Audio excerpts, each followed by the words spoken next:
Chav Cheshvan, Chedesh Kislev, Chveis was Tes Kislev, Yidal Kislev, Yutis Kislev, Chanukah. After Chanukah, we'll have time for Q&A. It's just the reality of it. Now, Thursday is the birthday of the Rebbe Rashab. The Rebbe Rashab was born in Shnas Kisra. That means 1860. And where are we holding now? 2024. Which means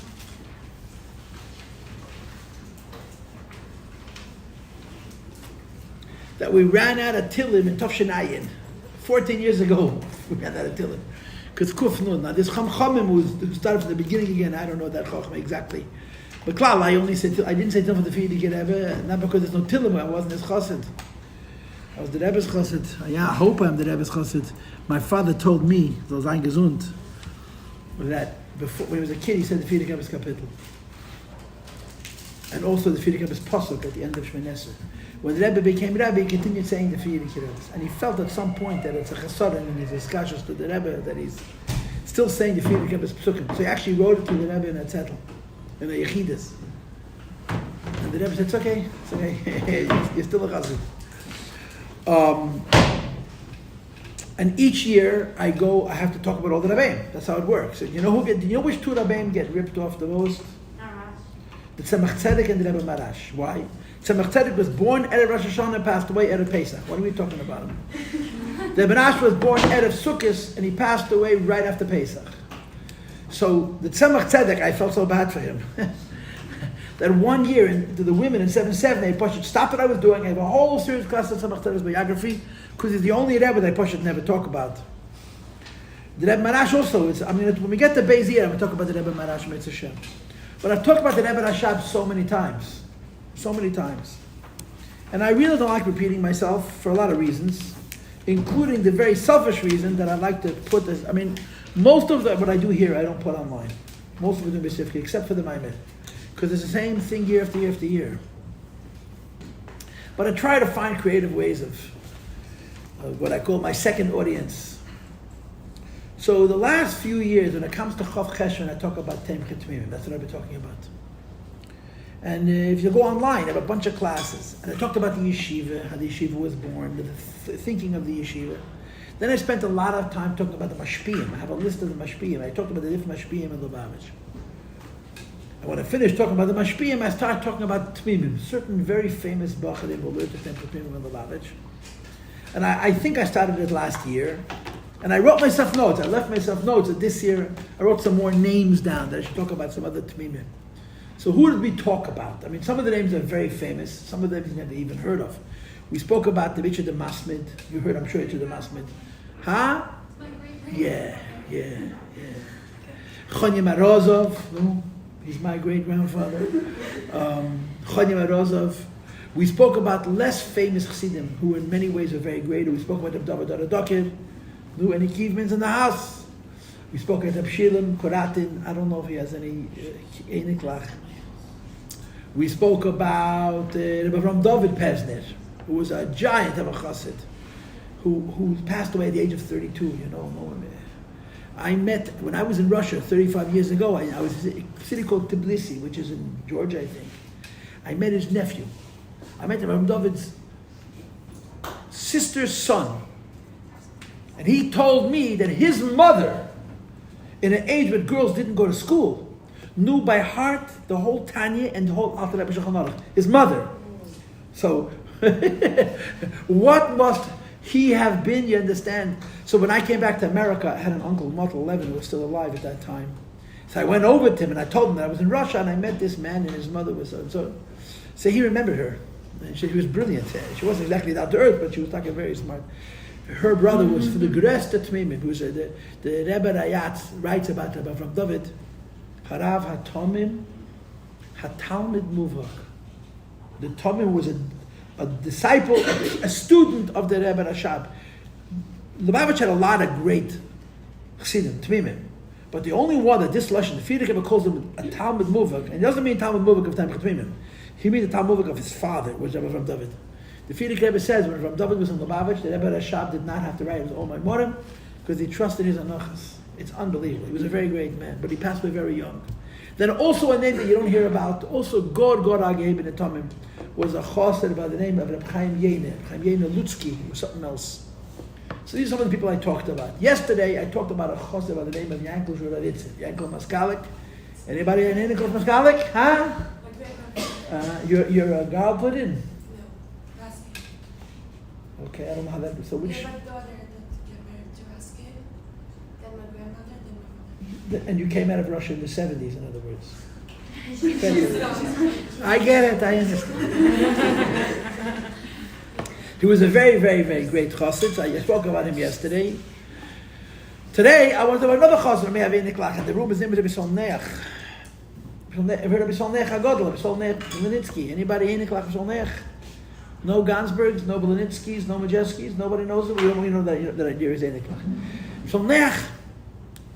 To put it very bluntly, he missed his stops. He went around twice on the train. He lived 100 years.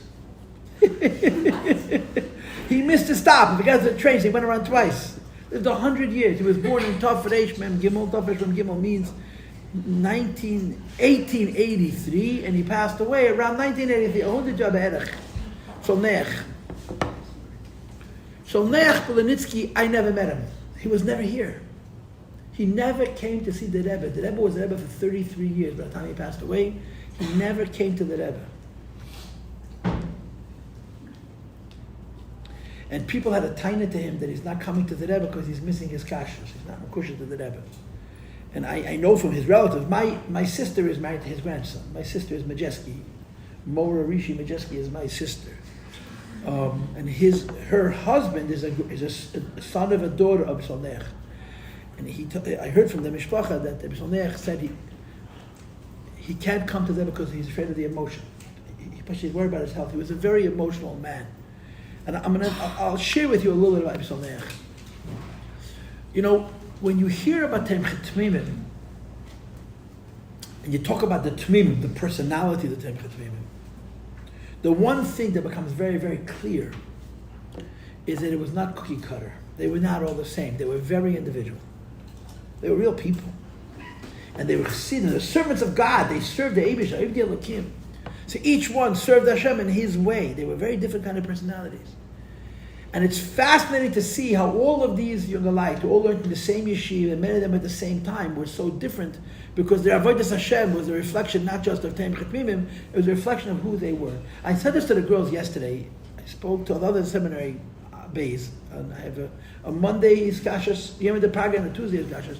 I told them that Achei Temimim in Lubavitch was being in a yeshiva where your mashpia was the Rebbe himself.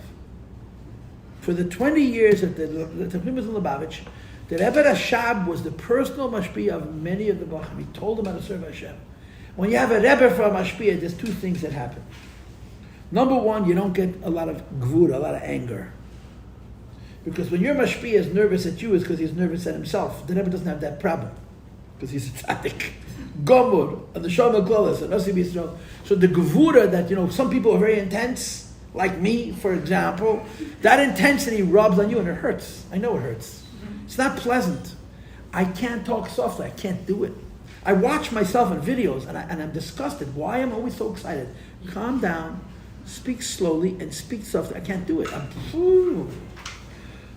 It's not a maile, it's a chassadim. Some always passionate. It's not a maile. It's divrei chachamim benachas nishman. It has to do with who I am, including my yetzer hara and the whole package. A Rebbe doesn't have those issues. So even when a Rebbe criticizes, it doesn't come across strong because it's not personal. The Baal Shem Tov said that when you see a chassadim in another person, it's because you're seeing a chassadim in yourself. That's just human nature. Which is why when you judge another person, you judge them very critically, because you're not judging them for them, you're judging them for yourself. But by a Rebbe, that's not the way it is. A Rebbe is perfect, literally. So when he judges you, it's not a subjective judgment. It's not his bias. So it's not strong. But on the other hand, it's the whole truth and nothing but the truth. The Rebbe has Rachmanis. When a Rebbe gives you a job, it's maximum. He gives you everything you could possibly do. He demands of you. So Achei Temimim was an incredible time and space And some of the Temimim were so great. They really were. They were incredibly great. But each one of them was a different personality. And it's interesting to understand their personalities. B'Somnech was a malach. He pushed never Yitzhahara. He was an angel. You know, there are certain Temimim, right? Take an example. One of the people on my list is a chassid by the name of Reb Nissen Nemenov. Reb Nissen Nemenov was 21 years younger than Reb Solnech Belenitsky. Solnech Belenitsky was the bookkeeper, and Solnech was the mashpia. Reb Nissen used to sit in Fabrenk, and Reb Solnech, who literally could have been his father, would sit next to him and not open his mouth, bittul ka'afra da'ara. But Reb Nissen was a very intense man. Reb Nissen was a warrior. He was fighting with himself. Solnech walked on water. He was a malach. I never met him, but this is how I hear from people. He was very pure and very holy, and that's it. He didn't have a Yetzirah. You know, he wasn't fighting. He was just a holy Jew. He was a ish ruchni. He was a very spiritual man. And he was mamish from the first Machon, from the first Temimim, from the earliest years. If he was born in 1883, and the yeshiva was Nisyasid in 1897, yeah, he was about 14, 15 years old. So I don't know when he came, but he was by the early Samachs, he was there. And he saw the greatest mashpia, you know, the Hendel, maybe he missed the Hendel, but he saw the Rashbatz, who passed away in 1905. And and of course he saw the Rebbe Rashab. And the Rebbe Rashab was his madhya, was involved in his life. So his story is very interesting. If you're going to talk, I'm not going to, okay? You keep whispering, I'll keep quiet.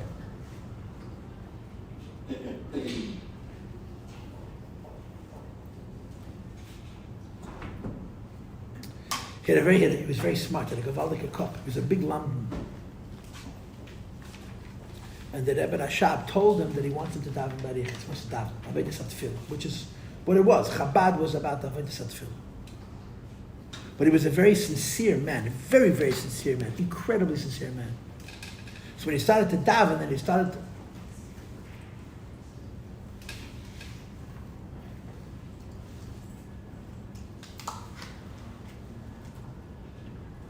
When he started to daven, he started to examine himself. He became physically ill, he became sick. And the Rebbe Rashab heard from the Hanhola that the Solnech is sick. So the Rebbe Rashab called him, and the Rebbe Rashab said, I'm taking it back. Your avodah is not tefillah, your avodah is Torah. You should daven the minyan, and your avodah is Torah. Now I want you to know, we have tapes of Solnech's davening. I have tapes, you can get them. My shvager, my brother-in-law, was in France, he made the tapes. And he davens barichas, he does daven barichas. But it's not a milchama. That davening, the Zohar said, Shas, Tzloisa, Shas, Krova, the time of prayer, the time of war, you listen to Solnech daven, he's enjoying himself. Him and God are on a first name basis. You know, it's the whole davening is very sweet. You can listen to the recordings. The niggin that he sings in the davening is what we call the pilpul. That was his niggin he davened with. For those who know the nigunim, it's a beautiful niggin. And in the middle of the davening, he starts to sing, and he davens weiter, he says every word. But it's very, very, very happy and very pure. It's not a war. Because the Rebbe told him, there's an avodas Torah. Now, just to give you an idea of what kind of head he had, the Solnech. The following, by the way, there's a biography, it's called Yisrael Nech HaGadol. It's a big, beautiful book.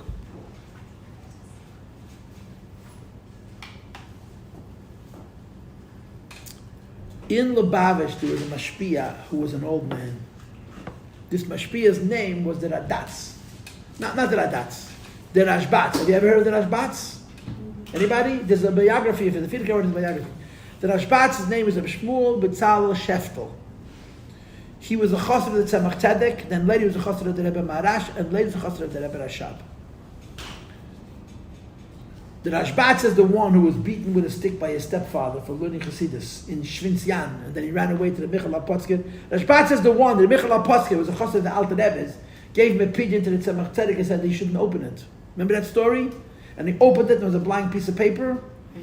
And when he brought it into the Tzemach Tzedek, and Tzemach Tzedek looked at the paper, he said, "This is late, huh? You read it. You were told not to." It was a blank piece of paper. The Michal HaPotzker sent a blank pigeon to Tzemach Tzedek, and he told Rashbatz not to read it. And he warned him, he's going to read it, he's going to pay for it, b'tzadis, which he paid for very dearly. He couldn't resist. He opened it, there was nothing on the paper. he came to Lubavitch in the middle of the night, and he lay down in the bed. He was exhausted, and they're waking him up. Who's coming from the Michal? The Rebbe, it's in the middle of the night. Who's coming from the Michal? As soon as he came into Lubavitch, they woke him up, and the first time he didn't understand. He was so tired, and when he realized, he said, "Yeah, I'm coming from the Michal." He said, "Do you have a pig for me?" Yeah. The Rebbe wants it, so he took it out of his pocket and he gave it to him. The guy was in the middle of sleeping. He hadn't gone to the mikveh. He was totally unprepared. He said, "No, you could deliver this yourself." So he rolled off that bench, halb verschlafen, in the middle of the night, and he walked to the Tzemach Tzedek, had the Tzemach Tzedek, the pidyon, and he opened it. Tzemach Tzedek hast him geleint.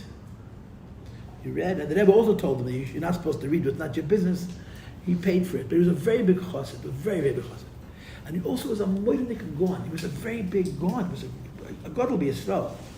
The Mendel Futterfass said once in a Fabrengen that somebody once asked the Frierdiker Rebbe if there's a point of being mishtateach on the cave of Chassidim. You know, we go to the Rebbe's Siyum, to the oil of a Nasi of a Rebbe. The Mendel Futterfass once asked the Mendel Futterfass said by Fabrengen once, that somebody asked the Frierdiker Rebbe if there's a point to go to the cave of a Chassid, not a Rebbe. And the Frierdiker Rebbe said, a Chassid azevi de Rashbatz, yo.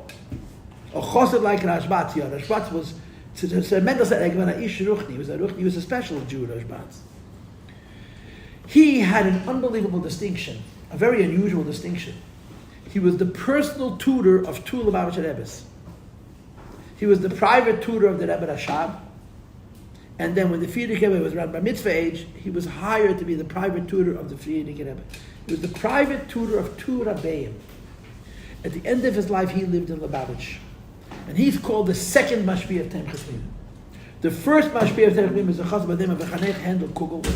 Handel, he passed away in 1900. He's 2 years he served until he passed away. The Rashbatz passed away in 1905. The Beis knew the Rashbatz. The Rashbatz brought the settle from which Tzemach Tzedek. So, one day, the Rashbatz walked to Beis Medrash during Seder Nigla. He was a mashpia. He was a chassidus. He was an old man, you understand. He was a big London. He walked into the Zal and he says, I have a shayla and a marsha. I have a question on the marsha. If anybody could answer me this question on the marsha, I'm going to give them a present. So Sholech was a bocher. No, let me hear it. And if the Rashbatz had a shayla and a marsha, it was a shayla and a marsha, because he was a gon, a big gon. Sholech was a boichikol. He was in his early 20s. So he told him the Shaila, and Rabbi Yisrael answered correctly. And the Rashbatz was mishtemim. He was very impressed. And he told him, I'm a shugin and maise, a shrek lecha maise. But you must understand, we know this story because we heard it from people who heard of Rishon Lech. In other words, we're hearing this story. It's in his biography. Rabbi Majeski, Shlomo Majeski heard it from his Zayda. It's published in his biography. It's second hand. It's not 5 generations. It's mamish. He heard it from his Zayda, heard it from Rashbatz. The Rashbatz, but Tzemach Tzedek was a big chassid. And he was a meches svarim. He sold svarim for a living. He didn't make much of a living, but he sold books. The Tzemach Tzedek got sick. Tzemach Tzedek, B'chal, after his Rebbetzin passed away, the Rebbetzin Chaim Mushkin, Tzemach Tzedek got sick. And he got sicker and sicker. So at some point, the Tzemach Tzedek's children were worried about their father's health. And they decided to send a pidyon nefesh, give me a second, to the Baal Shem Tov's cave, to the Baal Shem Tov's cave. So they had to find a shliach to send the pidyon. Just one second. Yeah.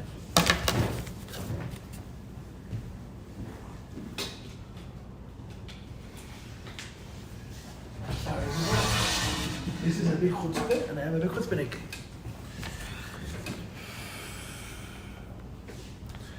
So who did they choose? They chose the Rashbatz. They gave the Rashbatz a pidyon to Matarik's children.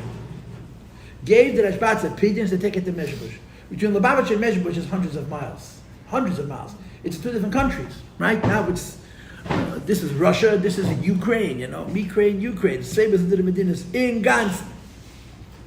A kid says that Rashbatz was thinking, he asked that to bring to the Mezhebush, on the way he'll sell Svarim. What's the rush? He'll sell Svarim.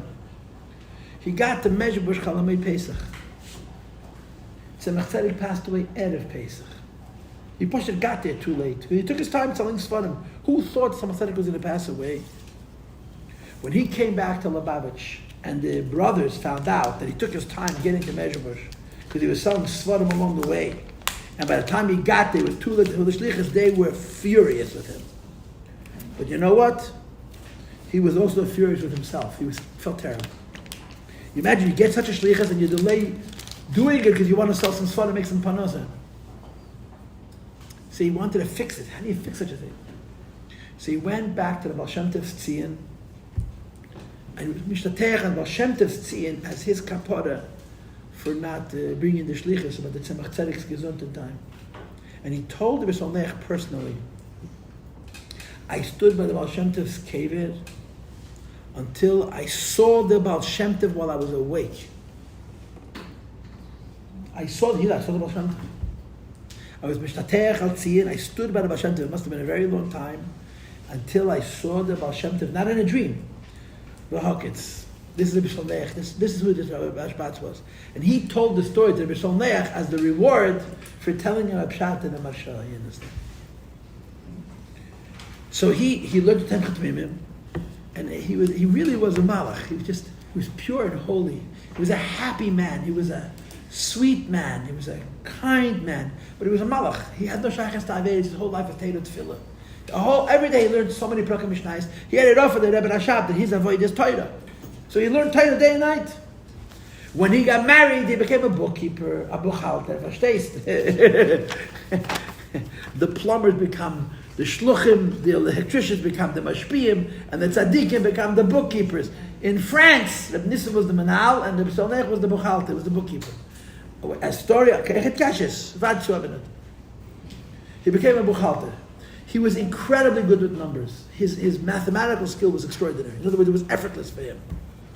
It was easy for him. So that's what he made a living. He did buchhalterei like I do rocket science. You understand? He wasn't a technisch gekocht. You have to feed your family. To help you feed the family, he was a buchhalter. He was an accountant. But his world was taken away. The Rebbe Rashab used to say about the Beis Rivka sitzt in buchhalterei und tracht Yechudei Eloh. Beis Rivka is sitting in the accounting office and he's thinking about the Eibishter. He was a big balmadrega, a big chassid. Yes, what's your question? So his avodah wasn't through Machon? That's right. His avodah was not through Machon. It's a different avodah, yeah. There's a story with the Rebbe Marash, the same thing. That when the Rebbe Marash was young, his father at Tzemach Tzedek asked him, "What harav is nicht in Torah?" Not avodas at tefillah. Why don't you work hard when you're learning Torah? So the Rebbe Marash said, "Okay, I'll work hard." The Marash said, in 3 days, he developed blood clots on his forehead from concentration. 3 days. And the Tzemach Tzedek saw and he called him in and he said, "I changed my mind." They gave him a different derech than the Torah. Different kinds of neshamas. See, we can't relate to this. This is why he couldn't have, do avodah tefillah? Yeah.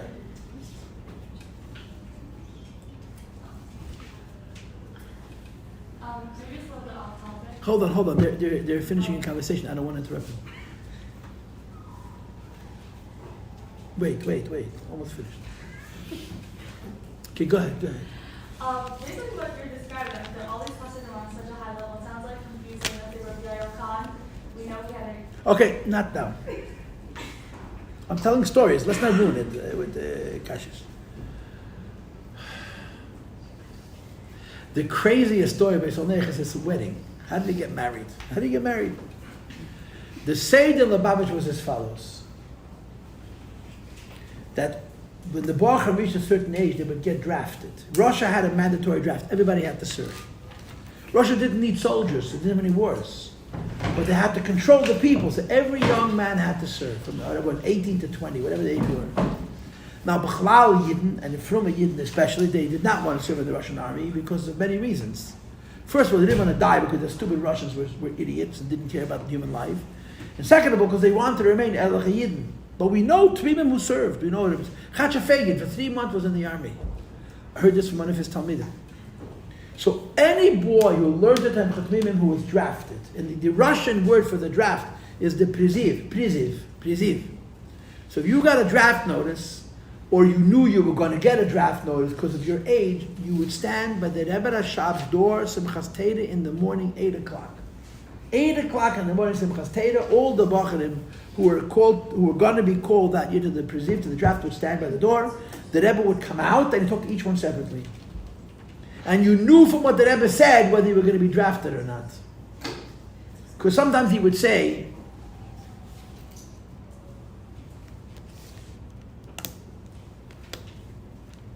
go to this place and do this and this thing. Sometimes he would say other things, but sometimes he'd say the Eibush is going to help. When the Rebbe Rashab said the Eibush was going to help, that meant it wasn't going to be Yishmak, You knew from his Lashon how it was going to play out. So Mishonech became a vase, he also stood there. So the Rebbe Rashab opens the door. I don't know what year it was. And he spoke to the various Bachirim. When it came his turn, he told the Rebbe that he thinks that this year is going to be called to the draft because of his age. So the Rebbe Rashab said, go to this and this city, and I forgot the name of the city. In this city, there's an old chassid by the name of, I forgot his first name. Shmuel Disna, I think. I forgot his first name. Disna is also a city. He was a chassid for Tzemach Tzedek. He was an old man. And the Rebbe Rashab told him these words. Du sollst Chasna haben mit seiner Tochter und wird dir helfen mit dem Prinzip. You should marry his daughter and he'll help you with the Prinzip. I forgot his first name. So Mishonech and all of his angelic naivete went to the city where this guy lived and he knocked on the door. So this old chassid opens the door, he says, he says, I'm coming from the Lubavitch. And I have a law from the Rebbe, number one, I should marry your daughter. And number two, you should help me with the draft. And the guy goes, excuse me. Say that one more time. So the Rebbe said. He was very taken aback. So he went to Lubavitch. What was his name? Disney. What was his first name? I forgot his first name. My memory is fading slowly. And this is another thing that I used to know that I forgot. Shmuel Disney. I forgot his name. He took his Rebbetzin and they went as a couple to Lubavitch. And the Bishol Nech's parents also as a couple came to Lubavitch, and the four of them went into the Rebbe Rashab Yechidus together. And this guy, Yitzchok Disna, says to the Rebbe Rashab, who's this kid? You're telling me a bocher. First of all, you should marry my daughter. I don't want helping with the job, but who does he? And the Rebbe Rashab made the shidduch, he was the shadchan. And the Rebbe Rashab said to this old chassid, As a zist alleen bij zich in Simmer had eigen merk van een Eibush. But he sits in the room by himself and no one's going to walk in and catch him. He's also afraid of God. I think he was a Madregas Beinani, at least. He was really something else. So he married the daughter of Icha Disna and helped him with the draft. That was his story. And he became a buchalter, he became a bookkeeper. Obviously he would come to Lubavitch. Now, during the hard years, during the Shvere Yoren, everybody else was doing Mesirus Nefesh work. They risked their lives for Achei Temimim and so on and so forth. His official job, his whole life, was a bookkeeper. That was what he did. He was a bookkeeper, a buchalter. But he was a big Baal Madrege, and a big Chassid, and a big Ovid. So he was involved with the Tmimim. He was involved with the Bachim, especially in the difficult years, So there was a Jew whose name was Heshke Dabrowski. Anybody here his grandchildren? Heshke Dabrowski. Your grandfather was so normal, and he had every excuse to be so meshuggah. I couldn't understand it. He was very soft-spoken. He never raised his voice, I don't think. Very deliberate, calm man. And as a teenager, he lost his father and his mother and his brothers and his sisters, everybody. Richtig? So garnish geblieben. And he was a very sensitive man. He was a bach, he was a kid in Shiva, 16, 17 years old, during the hunger. They died from hunger. He was incredibly normal. I remember him. He must have been very smart. He was a big chacham. He was a writer. He used to write the early sichas of the Rebbe. The Rebbe said when Heshke Dabrowski writes a sikh in Yiddish, he has nothing to correct. He was a very special Jew. He really was a special Jew. And he writes a story that during those terrible years, 1942, 43, you see, the war in Russia, for those who don't know, started 2 years later than the war in Poland. The war in Poland started in September 1939. The war in Russia started June 1941. It's almost 2 years later. So if the Polish war is 6 years, the Russian war is 4 years, and even less, because the Russians pushed the Germans out. But there was terrible hunger. In 41, 42, even 43, there was terrible, there was nothing to eat. People were literally dropping dead in the streets from hunger. And Yidden would pick up the Jewish corpses and take them to the Beis Rivka and bury them. So Heshke Dabrowski describes the Fabrengen during that terrible time in Samarkand, where the yeshiva was. the Beis Rivka came to Fabring. He was then already 60. In 1902, 1942, 43, he was already 60 years old. And most people didn't live past 60. I mean, Chassidim, they didn't live that long. They had such hard lives. He sat down to Fabring with the Bachrim, and what he described was he sat down, he says, this is what he said, Kinderlach, ich hab euch lieb. That's what he said. I just love you. It was all he said. That's what he describes. At that time, under those conditions, that what needed to be said. Later on, Beis Rivka didn't Fabring. He was pushed too old, and he was old for like 30 years. The guy lives 100 years. He was Meidach Yomeh, Gewaldige Arichas Yomeh. But he was a holy Jew. Now, I heard from people who knew him from France. Machon. He was a gabbai. And he took his practice. He gave us. He had aliyahs every month in Gadasha. He always had a reason he did an aliyah. He was very, very religious, and he was always aliyahs. When he was got an aliyah, a bacher would stand behind him, physically stand behind him, because he would take the Sefer Torah, and he would get so excited that he could literally fall down and take the Sefer Torah with him to the ground. Because when he would get an aliyah, he get so emotional, he would forget himself, and sometimes he could fall, but he wouldn't let go of the Eitz Chaim. So the Pusher had to stand by to catch him, that if he would fall down, the Sefer Torah was found. That's the kind of a person he was. He was a mamish a ruchni yid. I'll tell you a lashon hara, but I'll say it in a vague way without a name. But he was big Yidei Shemayim. He was very frum. He lived in Paris, and he had a proper kvart. You know what's a proper kvart? With two handles and no cracks at the top. No one had a kvart. People had one handle. Two had a kvart. It was like a big Yikara Matthias. And a famous Chassidish Rebbe, whose name I'm not going to say, came to Paris. And the Gaboyim of this Rebbe said the Rebbe needs a kvart with two handles. The only person in Paris with a kvart with two handles was Mishonech, and they begged him he should lend it to them, which he did. My father-in-law told me, and I'm saying this without a name, my father-in-law told me that the Mishonech came over to Reb Nissen. My father-in-law's last name was Nemenov, Reb Nissen's son, Reb Moshe Nemenov. Reb Nissen was Dal Mashpia. The Rebbe Rayatz, the Friedrich Rebbe, made Reb Nissen head of the yeshiva. Reb Nissen was 21 years younger than the Mishonech. Mishonech had a son, Aaron Yosef, who was about the same age as Reb Nissen. And they were friends. They were good friends. They were very Chassidish Yidden. And Mishonech says to my Zayda Reb Nissen, and I heard this from my father-in-law, in other words, it's a true story. Are you going to see this Rebbe? He was a famous Rebbe, a famous Rebbe. And Reb Nissen says, no, I didn't lose anything over there. I have one Rebbe, it's enough for me. And Mishonech said, I'm going to go check him out. And he went and he checked him out. And he came back. And they said, no, so what do you see? He says, there's nothing to see. He wasn't impressed. We got his numbers, he said. He wasn't. He couldn't fool him. He was a ruchni as Yid. When the Rebbe became a Rebbe, he got it right away. He had an easier time being a chassid of our Rebbe than the Nissen did. The Rebbe's Rebbe, he knew it right away. He right away became a kusha to the Rebbe. Very, very strong in his way. One of the craziest stories about the Beis Rivka, I'll tell you two stories about Beis Rivka and our Rebbe.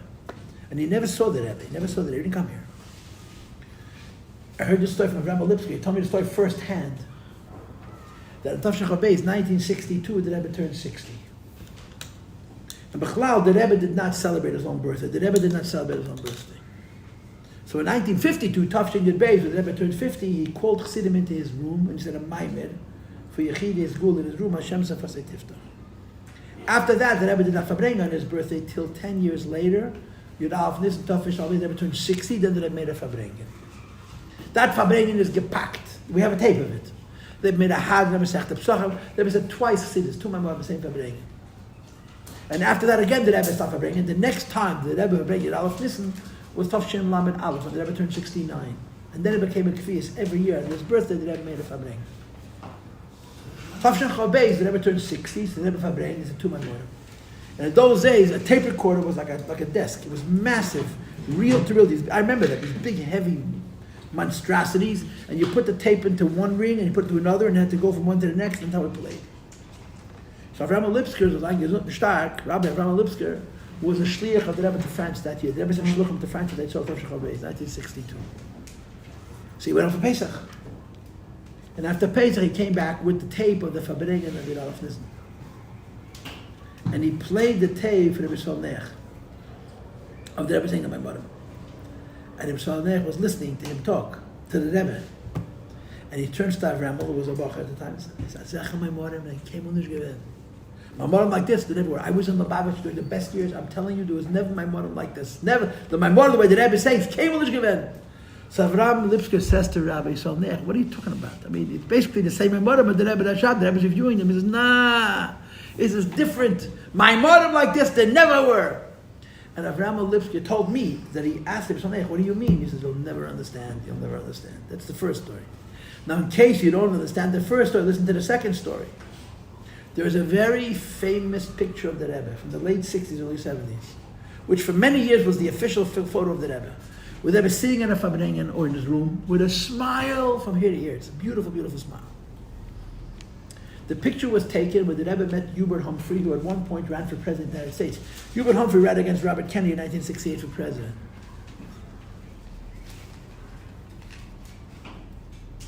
No, he ran against Nixon. Hubert Humphrey took over Robert Kennedy. Robert Kennedy was killed. He ran against Nixon and he lost. Hubert Humphrey is a goy. Somebody brought that picture to France. And you don't see Humphrey, you just see the Rebbe. And the Rebbe has a gorgeous smile. I heard this from my father-in-law also. So Neach looked at the photo, and he said immediately, Do shmeichel the Rebbe to a goy. The Rebbe is smiling to a non-Jew. And it was true. He said, Viveste, how do you know? He had like a Ruach HaKodesh. He said, I can't explain it. I'm just telling you, the Rebbe is smiling. It was true. Do shmeichel the Rebbe. That was Neach.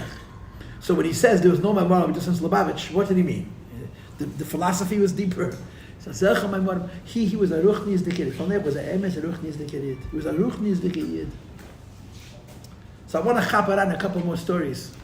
Number one, you should never know from this, but when a person is sick and passing away, there's a whole bunch of stuff you got to read. Now, most people don't get around to reading it because usually you're too sick to read it anyway. But there's a whole bunch of stuff you got to read before a person passes away. And one of them is called Mesidus Meidah. You make a declaration that you believe in one God. Because I think it says in Sfarim that when the neshama leaves the guf, the klippers come along and they try to make you jump ship. So before you pass away, you announce that you believe in one God. And you believe in one God, then one Teda, and nobody can say otherwise. So in the 1960s, 20 years before he died, Ibn Ech got sick, he thought he was dying. He was afraid he was going to pass away. She said, quickly call three chassidim. He called Rabbi Hillel Pevsner, Olav Shalom, and Nis Nemenov. And the third, maybe Kalmanson, the people, or Makovsky. He says, Hayei said, I'm very sick, and I'm afraid I'm not going to make it. I want to right away finish my life. And he made a Mesidus Meidah. He made a declaration. What was the declaration? That the Rebbe is the Rebbe of the whole generation. There's only one Rebbe. His whole Mesidus Meidah was about his kashrus. The guy recovered and lived 24 years. But the Mesidus Meidah is geblieben. In other words, he didn't read what's said in the Siddur. He said, what's the Mesidus Meidah? That even though I never saw him, there's one Rebbe, and I'm connected to him, and otherwise there's nothing. This was his Mesidus Meidah. That was Yisrael Neach.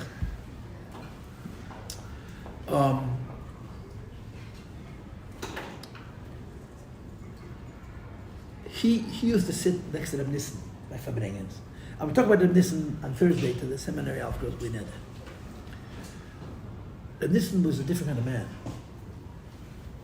Reb Nissen was an oivid that meets in Nafshe. Reb Nissen, I don't remember him. I never saw him. I may have seen him. I mean, old enough. He passed away when I was almost 20. But I didn't see him. I married his granddaughter, but I didn't see him. Maybe it helps. If I had met him, maybe he would say, forget about that, Michigan. But he was an oivid. And Nissen Nemenov was a Jew who thought before he said a word. He was so measured. He was a real serious Jew, very intense. And he beat himself up, gefelach. He was a chassid, he was a tamim, a Beinani, they say. Was he a Beinani? But they don't say it about me, you know what I'm saying? He was a Baal Madrege. But this was a warrior. He was always fighting with himself. And that's how he spoke to the Bachim. He couldn't take when the Bachim were relaxed and chilling, everything is work. Everything is work. Everything is work. Reb Nissen, first of all, he taught people more than anything else by example. He didn't have to say a word to you. You saw a Jew who serves Hashem like that, it moved you. And his words were sometimes very strong. In other words, it could hurt. Because he was so gewurdig with himself, there was gewurdig. But in his way, he really loved people. He really did. But he came across very strong. The problem with the Nissen was he had one speech. That's it. Kabbalah Sale and Bittel Kabbalah Sale, nothing else to say. He was Dama Shpia. He verbringt always. Yud Kislev and Yud Shvat and Purim and Beis Nissen and Lagbemer and every Fabringer was the same drasha. Because he said what he meant. He said, was it gehalten, Mahu Omer. He wasn't entertaining, he was saying what he felt. And I think I mentioned this to you on a previous occasion, that I heard from many people that when this went Fabreng, no one opened their mouth. You sat quietly. But other mashpiyim, you could say something. And it was not because of fear, it was because of respect. But Nissen was special. He really was. After the Holocaust, there was one. Look at this. The derech that people had for him was such that when he spoke, even if you were older than him, he sat quiet. Rishon Leach was 20 years older than him. Nissen, he sat next to him, didn't open his mouth. One time, this was Sabrengi, and Kedah Keba Kodesh, he was talking about a skafia and bittel and davening, everything is davening, we don't daven, it's garnished. So Salech made a rare exception. And he said to them, that's not true. They ever told me that my avoid is not tefillah. My avoid is Torah. So maybe for some of the Bachem, they also avoid is not tefillah Torah. So Nissen snapped back. He says, "Tubastan neshama datzilas." You're from Matzilas, but for the rest, and he was right. Tubastan, you're just born holy. The rest of us, we gotta fight. This is the first story, but now the second story, and this I heard secondhand. I heard it from somebody who was a witness to the story. Reb Nissen traveled to the Rebbe, and the Bachim were very happy. Why? They loved Reb Nissen, but the Nissen's Fabrengens were, like I said, you can put a tape. Every Fabrengen spoke about the same thing. So Nissen wasn't there, so Bishalech was the pinch hitter. His Fabrengen said it. So that was a different kind of man. Bishalech was just easy. He was sweet and holy. He literally walked on water. So everything about him was more ruchnizik. It was lighter. It was pure and holy, but it was very light.